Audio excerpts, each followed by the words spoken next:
presentasinya bisa dimulai dari sekarang.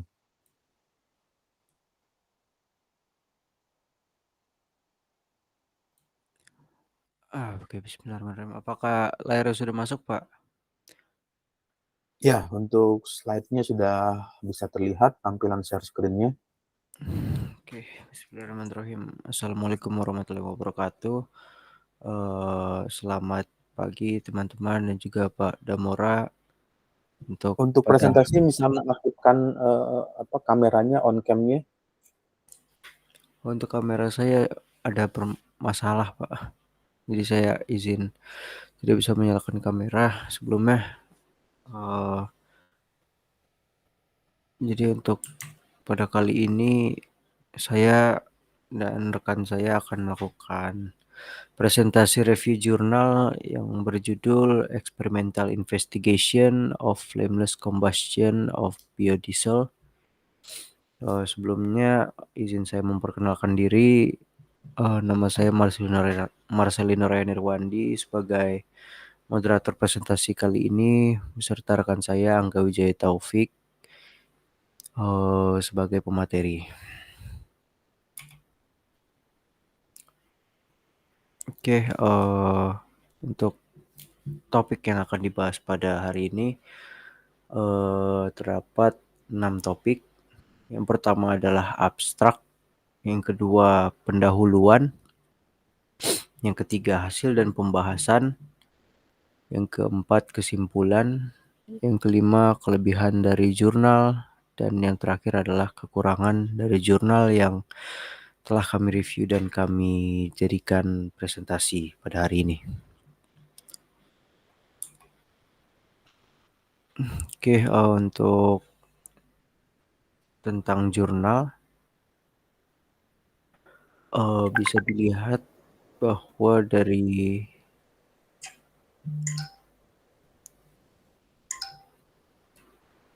judul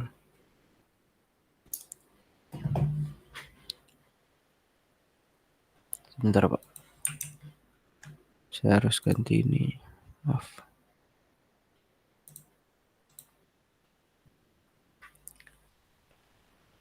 Sudah masuk Pak ya? Ya, sudah bisa terlihat. Oke. Untuk tentang jurnal ini kita menggunakan judul yang dibahas adalah Experimental Investigation of Flameless Combustion of Biodiesel atau investigasi eksperimen combustion dari pembakaran tidak terlihat atau flameless combustion dari biodiesel. Kemudian untuk jurnalnya ini di topik energi volume 255, tahun keluarnya adalah tahun 2022, tahun terbitnya. Kemudian yang penulisnya ditulis oleh Edson Orati, Anton Esverissimo, Anna Maura Arocha, Fernando Escosta, Joao A. Carvalho Jr. Kemudian reviewernya adalah saya, Marcelino Renirwandi, serta rekan saya Angga Wijaya Taufik yang kami review pada tanggal 31 Oktober 2023.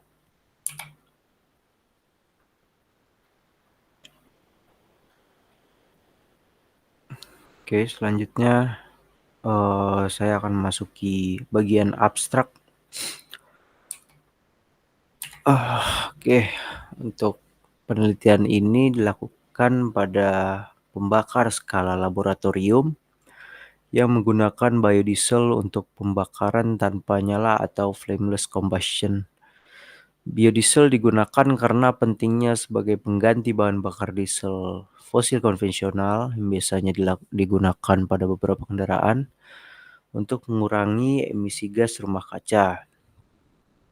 Desain pembakar ini didasarkan pada fenomena sirkulasi internal yang intensitasnya ditentukan oleh laju momentum aliran udara melalui nozzle masuk dari udaranya tersebut.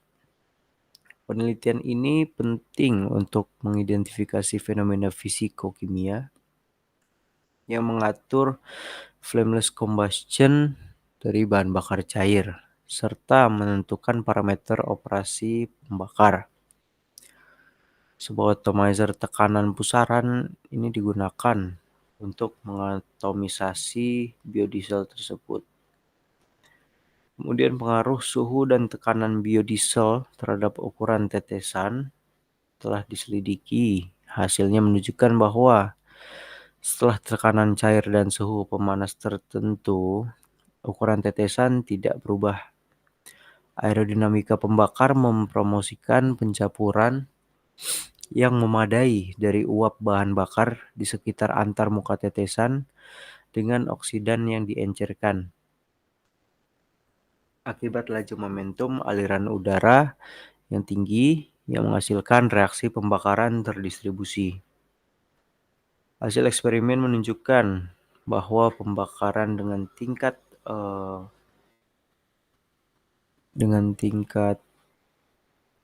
kelebihan udara yang tinggi dan udara dipanaskan memenuhi karakteristik khas flameless combustion seperti batas nyala yang tidak terlihat, tingkat kebisingan pembakaran yang rendah, tidak adanya emisi jelaga dan emisi NOx dan CO yang rendah secara bersamaan. Untuk pendahuluan bisa dijelaskan untuk oleh rekan saya Angga Wijaya Taufik. Waktu dan tempat dipersilakan. Baik, terima kasih pada Marcel. Bisa di next saja, Sal.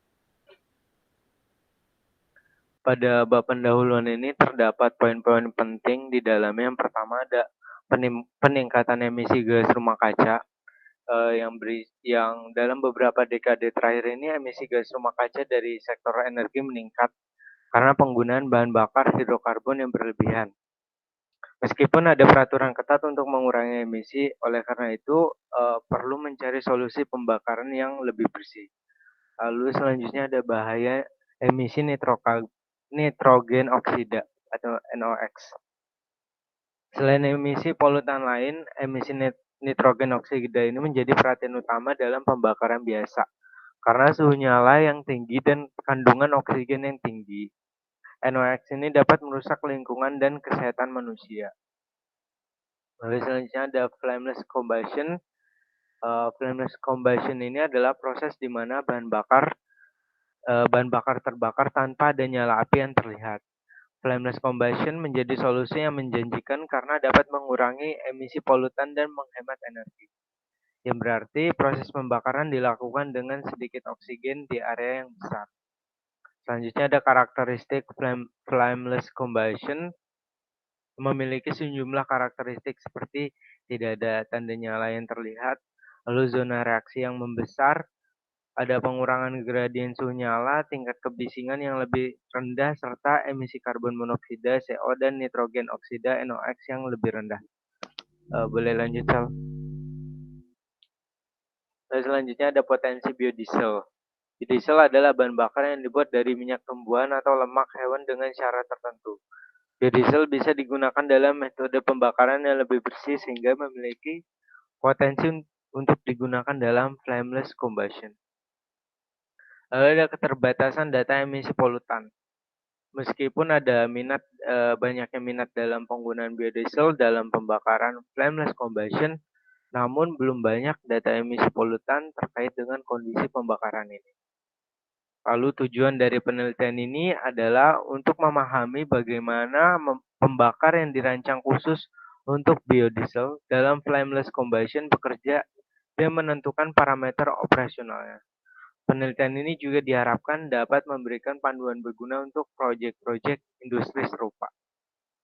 Next. Akan saya kembalikan kepada Marcel. Oke, terima kasih atas penjelasannya. Kemudian selanjutnya kita akan masuk ke hasil dan pembahasan Yang pertama ada penyusunan dari eksperimen yang telah dilakukan. Bisa dilihat pada gambar berikut. Percobaan ini dilakukan di laboratorium menggunakan alat seperti pemanas udara listrik, pembakar dengan nozzle semprot bahan bakar, pembakar pilot, dan ruang bakar kaca kuarsa. Bahan bakar cair disemprotkan ke dalam ruang bakar, sementara udara panas dipasok di sekelilingnya. Tujuannya adalah untuk mengevaluasi efek parameter pada desain ruang bakar, memperhitungkan aliran dan sifat-sifat bahan bakar cair. Suhu bahan bakar tetap konstan pada sekitar 40 derajat Celcius berkat pendinginan jaket air. Ruang bakar terdiri dari tabung silinder kuarsa dengan pembakar di atasnya yang mengarahkan gas buang ke bawah. Percobaan ini memungkinkan pengendalian suhu dan tekanan bahan bakar, serta pengukuran laju alir massa bahan bakar dan suhu dengan berbagai instrumen. Kemudian ini ada tabel yang menjelaskan karakteristik dari atomisasi dari eksperimen yang telah dilakukan. Di sini terdapat beberapa aspek, yaitu tekanan atau suhu pada 20 derajat, kinematic viscosity atau suhu pada 40 derajat, air dan sedimen, base point minimal dan lain-lain. Lanjut. Oke, peningkatan suhu biodiesel mengurangi ukuran tetesan semprotan atau SMD karena viskositas dan tegangan permukaan bahan bakar berkurang. Efek panas ini di atas 50 derajat Celcius dan SMD semprotan berkurang lebih sedikit. Penurunan SMD semprotan lebih besar dengan peningkatan tekanan penyemprotan karena memecahkan film cairan menjadi tetesan memerlukan lebih banyak energi mekanik. Ini mengakibatkan peningkatan kecepatan tetesan di semprotan dan penguatan gaya aerodinamika. Persamaan satu yang di bawah ini digunakan untuk memperkirakan SMD dengan parameter seperti sudut semprot, kerapatan medium sekitar, viskositas cairan, penurunan tekanan di atomizer, dan ketebalan film di ujung nozzle. Koefisien C1 dan C2 adalah konstan yang dijelaskan pada persamaan di bawah ini. Kemudian pengukuran geometri internal atomizer dalam eksperimen yang menggunakan alat proyektor profil Mitutoyo model PJ A3000. Atomizer memiliki diameter sekitar 0,18 mm dan saluran dengan diameter 0,2 mm. Nilai A0 atau luas orifice dari keluaran digunakan untuk menghitung koefisien pelepasan atomizer dan kecepatan cairan di ujung atomizer. Persamaan digunakan dengan mengukur perbedaan tekanan penyemprot delta P dalam PA atau tekanan. Hasil pengukuran untuk atomizer biodiesel adalah CD sama dengan 0,27 dan U0 sama dengan 23,4 meter per second. Gambar sudut semprotan biodiesel ditangkap menggunakan kamera kecepatan tinggi dengan berbagai parameter. Bisa dilihat di foto yang tertera. Jadi pemecahan lapisan semprotan kerucut menjadi tetesan yang lebih kecil dengan peningkatan tekanan yang mengurangi juga sudut dari semprotan.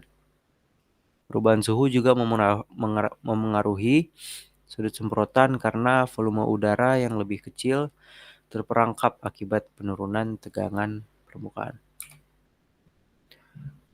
Kemudian kita masuk ke strategi dari desain pembakar. Strategi ini bertujuan untuk mencapai tingkat sirkulasi tinggi dari produk pembakaran dalam rentang tingkat yang diinginkan. Ini dilakukan dengan menentukan rasio antara diameter masuk pembakar untuk menyuntikkan reaktan dan diameter ruang pembakaran. Jet turbulen non-reaktif digunakan untuk mengevaluasi intensitas sirkulasi dengan menggunakan rasio sirkulasi yang merupakan perbandingan antara laju aliran massa gas pembakaran yang tertahan dan laju aliran massa masuk jet reaktan. Perlu dicatat juga bahwa tingkat confinement dan pelepasan panas mengurangi tingkat pengambilan dibandingkan dengan jet bebas non-reaktif. Dan ada persamaan yang menghubungkan rasio sirkulasi dengan rasio diameter ruang pembakaran dan diameter nozzle injeksi udara. Dimasukkan pada persamaan berikut. Kemudian gambar 4 yang di kanan ini menunjukkan peningkatan rasio sirkulasi dengan meningkatnya momentum jet aliran udara pada 3 suhu pemanasan udara yang tetap. Ini terjadi tanpa memperhatikan suhu udara, tapi dengan peningkatan laju aliran massa udara karena peningkatan kecepatan udara dalam diameter anulus yang sama. Rasio sirkulasi tetap tinggi sesuai dengan tujuan meningkatkan pencampuran reaktan dengan produk pembakaran di dalam pembakar. Jadi kita masuk ke hasil. Regime pembakaran tanpa nyala atau flameless combustion seperti yang terlihat pada gambar 5B di bawah sini menunjukkan bahwa oksidasi bahan bakar dalam fase gas ini terjadi dalam volume nyala yang lebih besar dalam kondisi pembakaran yang diencerkan. Ciri-ciri nyala yang berbeda terkait dengan distribusi suhu fase gas, fraksi molekul O2 atau oksigen dalam fase gas, dan waktu tunda penyalaan tetes. Tetes yang lebih besar memiliki waktu tunda penyalaan yang lebih lama pada suhu fase gas yang sama. Sementara tetes yang lebih kecil mungkin menguap sepenuhnya sebelum penyalaan terjadi. Efek pengenceran lebih intens di wilayah semprotan luar.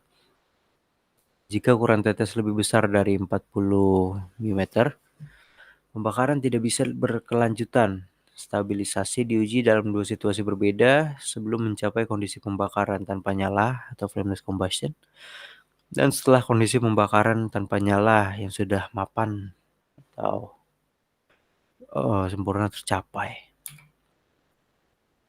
Sistem ini menggunakan biodiesel dalam eksperimen dengan laju resirkulasi produk pembakaran yang tinggi. Perubahan konsentrasi O2 dan OH mengindikasikan efek pengenceran gas akibat laju resirkulasi yang intens. Ini diperlukan untuk menjaga pembakaran tanpa nyala tersebut. Pembentukan OH terkait dengan vortex skala besar yang dipicu oleh dinamika aliran cepat untuk mencapai kondisi di mana O2 menjadi sangat encer. Gambar 7 di bawah ini menunjukkan fraksi volumetrik CO dalam gas pembakaran yang dikoreksi hingga 15% oksigen sebagai fungsi dari koefisien udara berlebih yang dinormalisasi pada 3 suhu prapemanasan udara. Kemudian emisi CO berkurang dengan peningkatan suhu prapemanasan udara. Tingginya laju resirkulasi produk pembakaran dan pembakaran tanpa nyala. Namun, ketika udara prapemanasan tersebut mencapai 400 derajat Celcius, emisi CO meningkat di atas 1500 ppm. Tetapi dalam kisaran nilai yang lebih sempit, yaitu kurang dari 2,2. Dalam eksperimen dengan sistem saat ini, emisi CO sangat kecil dalam kondisi miskin, mencapai 24 ppm pada rasio ekuivalensi 2,6.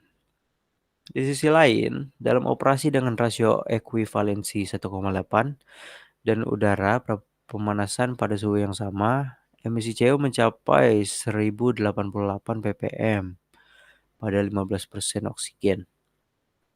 Namun, emisi CO berkurang dengan peningkatan udara berlebih dalam kondisi miskin. Saat udara prapemanasan mencapai 400 derajat Celcius, mencapai 24 ppm pada rasio ekuivalensi 2,6. Jelaskan juga pada gambar 6 dan juga gambar 7 beberapa tabel menjelaskan bahwa ada ketidakstabilan pada pembakaran dan lainnya. Kemudian peningkatan panjang nyala dalam eksperimen dengan udara berlebih rendah menghasilkan pembuangan nyala. Pembentukan NOx lebih peka terhadap suhu gas panas dalam ruang bakar. Waktu tinggal spesies kimia pada suhu tinggi dan ketersediaan oksigen di zona pembakaran daripada oksidasi CO. Rezim pembakaran tanpa nyala mengurangi suhu puncak dan gradien thermal dalam nyala. Gambar 8 di bawah ini menunjukkan fraksi volumetrik NOx yang dikoreksi pada kondisi tertentu sebagai fungsi dari koefisien udara berlebih yang dinormalisasi untuk 3 suhu pemanas udara. Kemudian pada gambar 9 ini penelitian simulasi numerik dilakukan untuk menjelaskan pembentukan NO melalui mekanisme intermediate N2O pada suhu rendah. Namun, perlu pengujian lebih lanjut pada suhu pemanasan lebih dari 3,0. Hasil menunjukkan bahwa nyalanya turbulen dengan udara lebih besar, cenderung lebih bising daripada yang memiliki udara lebih sedikit. Seperti yang dijelaskan pada gambar 9 di bawah ini. Untuk kesimpulan saya kembalikan kepada Angga Wijaya. Baik, boleh di next. Cal.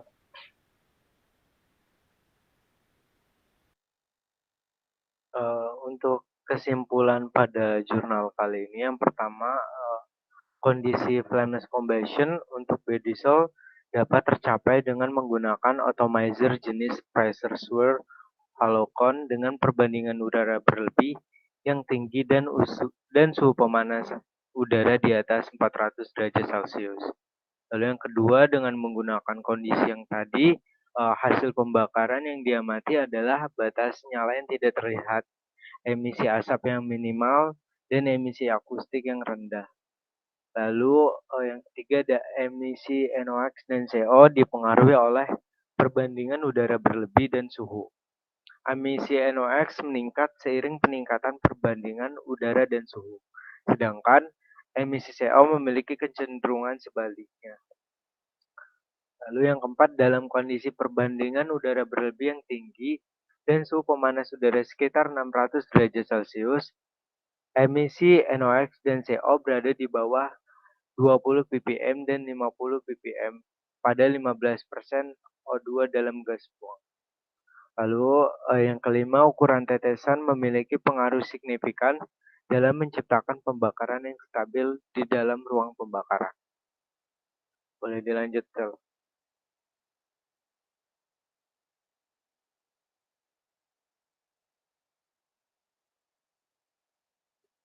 Untuk kelebihan jurnal akan dijelaskan kembali oleh Marcel. Oke, terima kasih atas penjelasannya.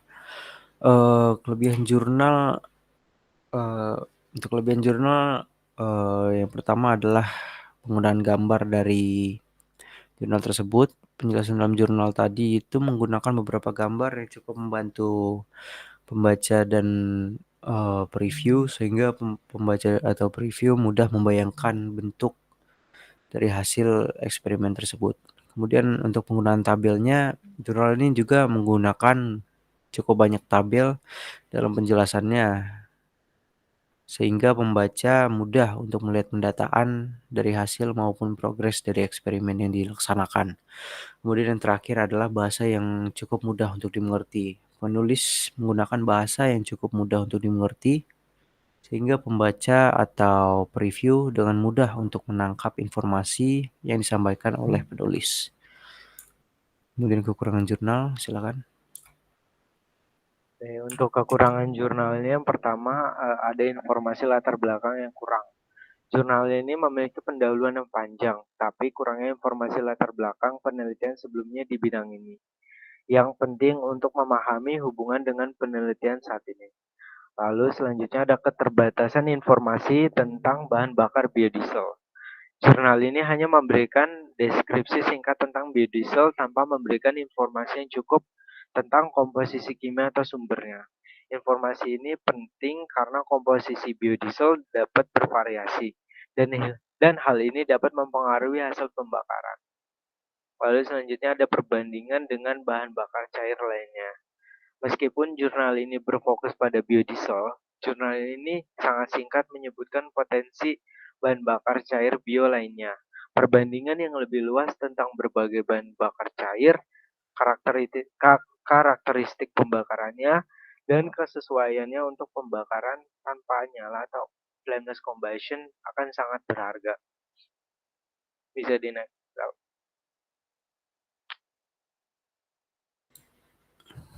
Oke, saya untuk presentasi kali ini eh cukup sampai di sini. Mungkin dari teman-teman ada yang ingin ditanyakan, persilahkan.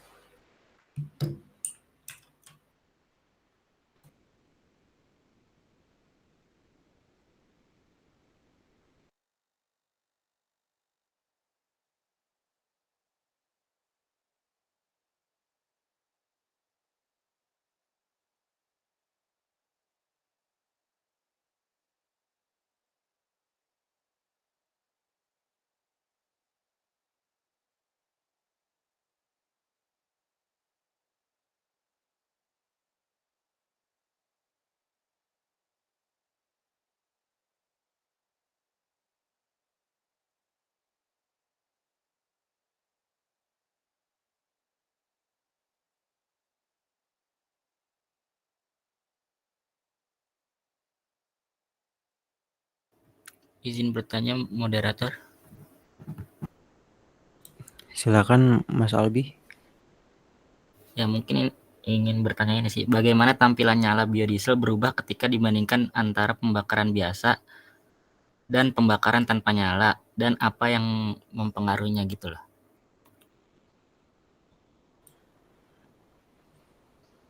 Oke, pertanyaannya akan kami tampung dulu ya. Mungkin Baik, moderator. satu atau dua pertanyaan lagi.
Halo, tes, apa suara saya masuk?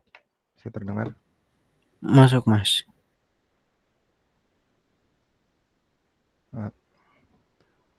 Ya, saya ingin tanya, dalam temuan ini, penelitian ini apakah memiliki potensi untuk diaplikasikan dalam pengembangan teknologi pembakaran yang lebih efisien dan ramah lingkungan? Oke, untuk pertanyaannya akan kami tampung dan kami jawab ya. Terima kasih atas pertanyaannya.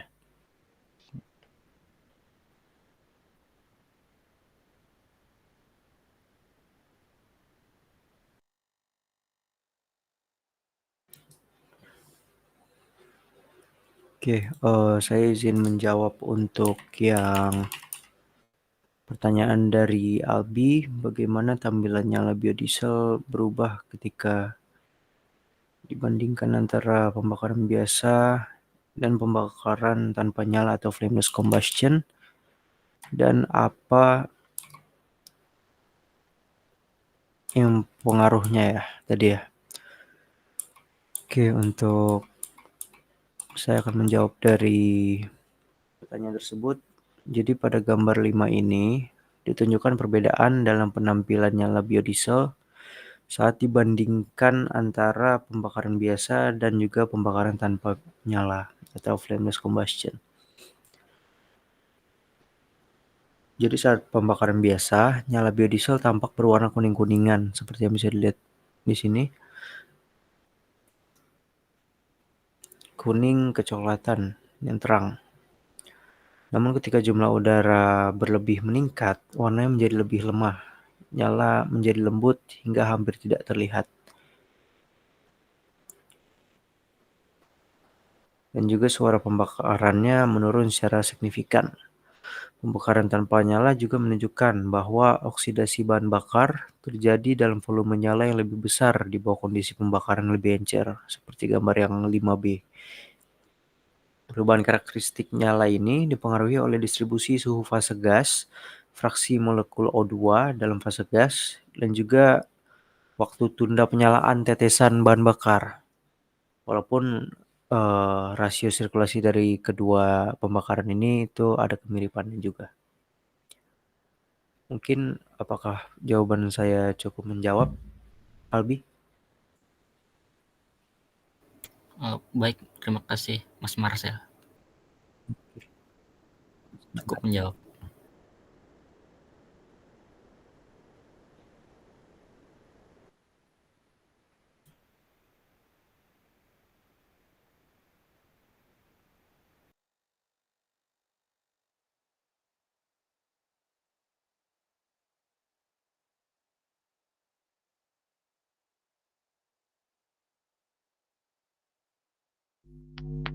Izin masuk buat moderator.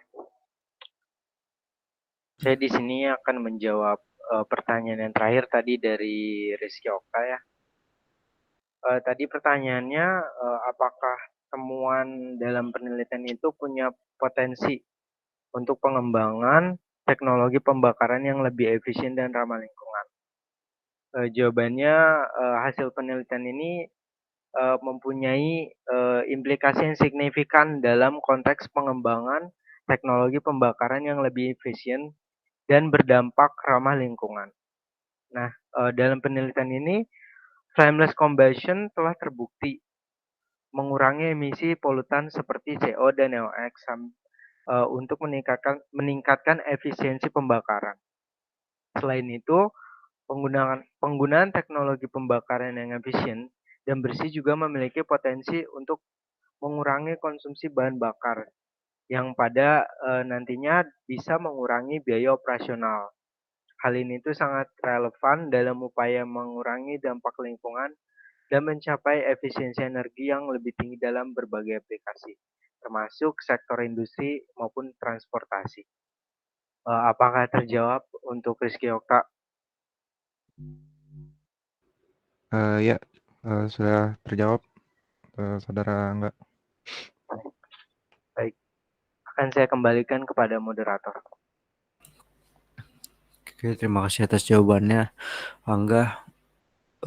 Mungkin untuk presentasi review jurnal mengenai flameless combustion ini kami akhiri. Terima kasih kepada teman-teman dan juga Pak Damura atas waktu dan kesempatannya.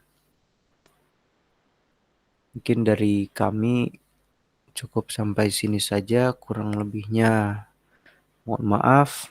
Wassalamualaikum warahmatullahi wabarakatuh. Ya, waalaikumsalam warahmatullahi wabarakatuh. Kemudian